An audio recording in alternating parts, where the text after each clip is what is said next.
Hello students, myself Arun Kumar Sharma, your history teacher.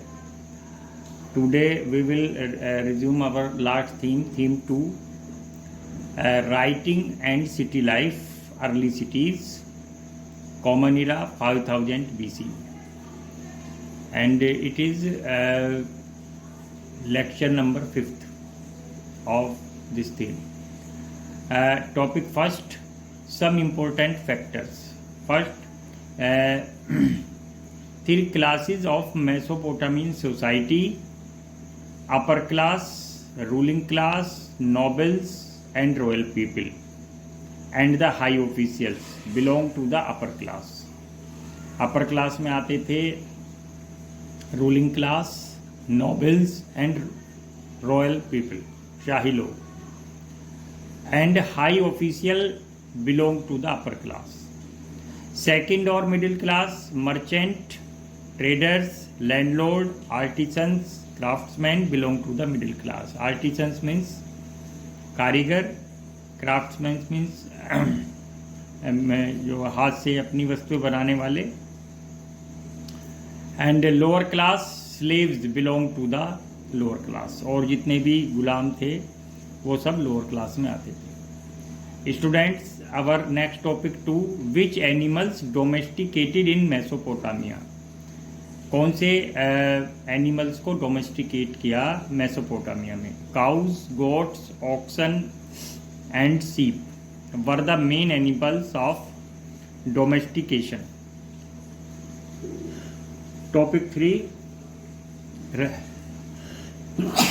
Right A short note on Hammurabi. Hammurabi पर एक short note लिखिए. Hammurabi the great was the ruler of Mesopotamia.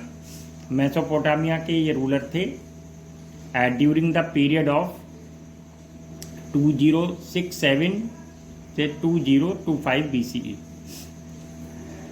Code of conduct was the greatest contribution of Hammurabi. Hammurabi का जो सबसे बड़ा योगदान था history में वो ये था कि उसने एक फॉर्म किया था code of conduct.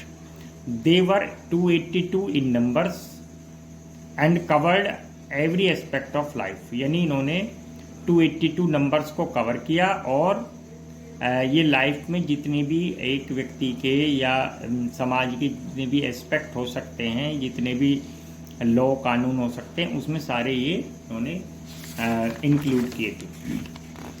Topic 4, students, we will study through timeline, years, event. Common era 7000 to 6000 BCE, beginning of agriculture in northern Mesopotamian plains. Common era 5000 BCE, earliest temples in Mesopotamia built.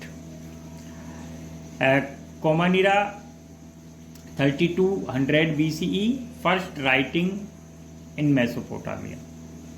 Common era 3000 BCE, Uruk develops into a huge city, increasing use of bronze tools. और वहाँ bronze यानी कांसे के tools भी बनने लगे और इस प्रकार एक बड़ा सिटी बना Uruk. Common era 2700 BCE, 27 to 2500 BCE, early kings, the legendary ruler Gilgamesh. Common era 2600 BCE, development of cuneiform script. Common era 2400 BCE, replacement of Sumerian by Akkadian. यानी सुमेरियन को की जगह अक्केडियन जो लैंग्वेज थी उसने उसकी वो आ गई, उसका रिप्लेसमेंट हुआ. 2370 BCE, सारगोन किंग ऑफ अक्कड़. यानी अक्कड़ का जो एक रीजन है उसका किंग बना सारगोन. 2000 BCE, spread of cuneiform script to Syria, Turkey and Egypt. Mari and Babylon emerged as the important urban center. 1800 BCE, mathematical text composed. Sumerian number no longer spoken. 1100 BCE establishment of Assyrian kingdom. Assyrian kingdom जो आजकल Syria है country middle east में, उसमें Assyrian kingdom का establishment हुआ। Common era 1000 BCE use of iron, iron का use शुरू हुआ। Common era 7206 10 BCE Assyrian empire. Common era 668 627 BCE कोरबानी approximate rule of Ashurbanipal। 331 BCE Alexander conquers Babylon। 1st century CE Akkadian and cuneiform remaining in use। and 1850 CE Akkadian meant of the decipherment of cuneiform script। Cuneiform script को decipher मतलब उसको read किया कर लिया गया, उसको पढ़ लिया गया। Students in which the C means होता है CIRCA, सिरका मीन्स होता है अप्रोक्सीमेट, और BC का मतलब होता है before common era, and CE means होता है BC बिफोर कॉमन इरा और CE common era. Topic 6, why do we say that it was not natural fertility and high levels of food production that were causes of early urbanization। हम क्यों कहते हैं कि it was not natural fertility and levels of food production that were causes early urbanization। it is because the following regions, इसके जो regions हैं ये हैं। First, natural fertility increases settled life and agriculture production. Natural fertility ने increase किया settled life को और agriculture production को। It paved the way for the animals husbandry, इससे लोग पशुपालन भी करने लगे। Fertility of soil was also help in the beginning of new occupation. अब जब सॉयल फर्टाइल थी तो इसने हेल्प किया था।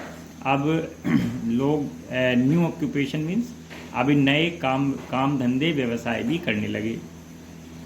Flourishing trade and commerce is another major factor of urbanisation. शहरीकरण का जो एक और मेजर फैक्टर ये था कि उस समय ट्रेड और कॉमर्स वाणिज्य व्यापार भी लगातार फ्लरिश मीन्स फल फूल रहे थे, डेवलप्ड हो रहे थे। The development of art of writing and administration played a very critical role in the development of urbanization। इस प्रकार development of art and writing, कला और राइटिंग मीन्स जो लिखाई, एंड एडमिनिस्ट्रेशन यानी प्रशासन ने भी प्लेड किया very critical role in the development of urbanisation. Critical का मतलब होता है इम्पोर्टेंट रोल प्ले किया, जिससे कि वहाँ अर्बनाइजेशन या शहरीकरण हो पाया। Students, our next topic 7, necessary condition for urbanisation. शहरीकरण के लिए आवश्यक दशाएं। First, highly productive agriculture. Second, water transport. Third, division of labour. Topic 8, why would the early temples have been much like a house. जो प्रारंभिक मंदिर होते थे वो एक घर की तरह क्यों होते थे। 1, early settlers began to build temples at selected spots in their village. जो अर्ली सेटलर्स थे, जो शुरुआत में किसी भी विलेज में जो बिगनिंग में जो लोग आए और सेटल्ड हुए, तो उन्होंने एक प्लेस को अपने गांव में एक प्लेस को मंदिर बनाने के लिए चुना, सेलेक्ट किया। The earliest known temple was a small shrine made up of unbaked bricks, यानी ये कच्ची ईंटों से बने हुए छोटी सी श्राइन माने पूजा स्थल, प्रेयर हाउस होते थे। The early temples were much like a house because they were small in size, और इसलिए लगते थे क्योंकि ये एक घर या एक मकान की तरह छोटे आकार में होते थे। There used to be an open courtyard around which rooms were constructed. There used to be an open courtyard around which, और इस प्रकार ये जो है एक इनमें खुला आंगन होता था और कमरे होते थे. Temples were the residence of various gods, और इस प्रकार जो उनके विभिन्न देवी देवता थे या गॉड्स थे उनके ये रेजिडेंस या निवास स्थल माने जाते थे. Topic 9, describe the brief achievements of Ashurbanipal. Ashurbanipal के अचीवमेंट्स क्या थे? Ashurbanipal was the well known ruler of Nineveh. Nineveh का एक प्रसिद्ध किंग और रूलर था, उसका नाम था Ashurbanipal. He ruled from 668 to 627 BCE. उसने 668 से 627 BC तक रूल किया.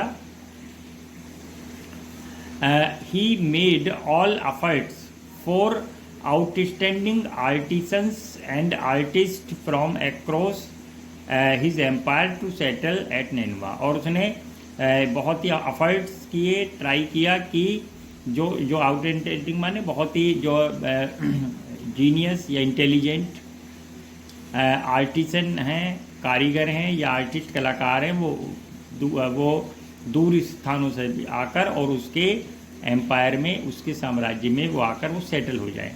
ही constructed many beautiful temples and buildings. उसने अनेक सुंदर मंदिर और बिल्डिंग्स भी बनवाई. Several gardens built by him, बहुत सारे जो गार्डन उसके द्वारा बनाए गए. Add beauty to his capital, उसकी ब्यूटी जो है कैपिटल की उसमें उसको बढ़ाते थे. He also patronised literature and constructed a massive library in the temple of Nabu. अब उसने नाबू में जो टेम्पल बनवाया उसमें उसने एक शानदार लाइब्रेरी, एक बहुत बड़ी लाइब्रेरी भी बनाई. और इसके अलावा वो लिटरेचर को, साहित्य को पैट्रनाइज का मतलब संरक्षण देना, संरक्षण देता था, उसकी हेल्प करता था मनी से.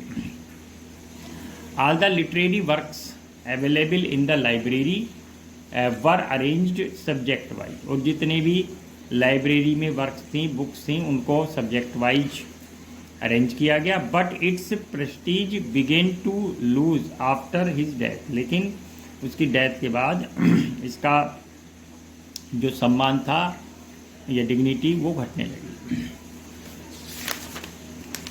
Topic 10, what do you know about emergence of Nineveh. Nineveh के जो एमरजेंस से यानी उसको किंग बनने से आप क्या समझते हैं? Nineveh was situated on the eastern bank of river Tigris. जो निन्वे जो सिचुएटेड है वो eastern bank of river Tigris के ईस्ट बैंक पर यानी पश्चिमी पूर्वी किनारे पर स्थित है. It was spread over an area of 1800 hectares. 1800 hectares area में ये फैला हुआ है. It was founded by Ninus in 1800 BC.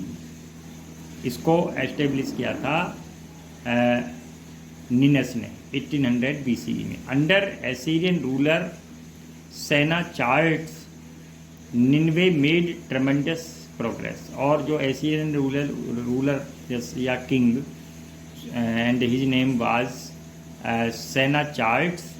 Under his rule the Nineveh made a tremendous progress. He ruled from 700 to 681 BCE and constructed a beautiful palace here. सुंदर महल भी बनवाए उसने. The size of this place was also 210 hectares in length and 200 meter in breadth. इसकी जो size था, length थी 210 hectares और breadth यानी चौड़ाई थी 200 metre. The palace was adorned with beautiful images and paintings. इसको जो पैलेस को, महल को सजाया गया था, डेकोरेट, एडोर्नमेंट, डेकोरेशन की गई थी ब्यूटीफुल इमेज से और पेंटिंग से। ही also constructed many temples and buildings and many canals for irrigation, और इरीगेशन, सिंचाई के लिए भी बहुत सारी नहरें बनवाई, और साथ में उसने बहुत सारे काफ़ी टेम्पल्स और बिल्डिंग्स भी बनवाए। Sennacherib. Students, and our next topic is topic 11, write a note on the town Kish. The ancient town was the first town to be established after flood, यानी फ्लड यानी जो बहुत बाढ़ आई थी वहाँ, तो उसके बाद ये एंशिएंट सिटी एस्टेब्लिश हुआ था। It was established by a capable ruler अंट्रंग, और एक अंट्रंग नाम का जो एक बहुत ही योग्य रूलर किंग था, उसने इसको एस्टेब्लिश किया। This town reached its zenith of glory between 2000 to 800 to 2370 BCE के बीच में ये अपने चरमोत्कर्ष यानी development of peak of development यानी विकास के चरम फर्स्ट स्टेप पर पहुंच गया था। Kubaba was the first queen to the rule over Kish, और कुबाबा पहली फीमेल जो थी जिन्होंने एज ए क्वीन इसको रूल किया किश को। Questions mentions the 3 classes of Mesopotamian society. Short. Which animals domesticated in Mesopotamia? Very short. Question 4. Write a short note on Hammurabi. Question. Why do we say that it was not natural fertility and high levels of flood production that were the causes of early urbanization? Short. Question 5. Mention the necessary conditions for urbanization. Short. Why would the early temples have been much like a house? Short. Describe the brief achievements of Ashurbanipal. Long. What do you know about emergence of Nineveh? Long. Write a note on the town Kish. Short. Thank you very much.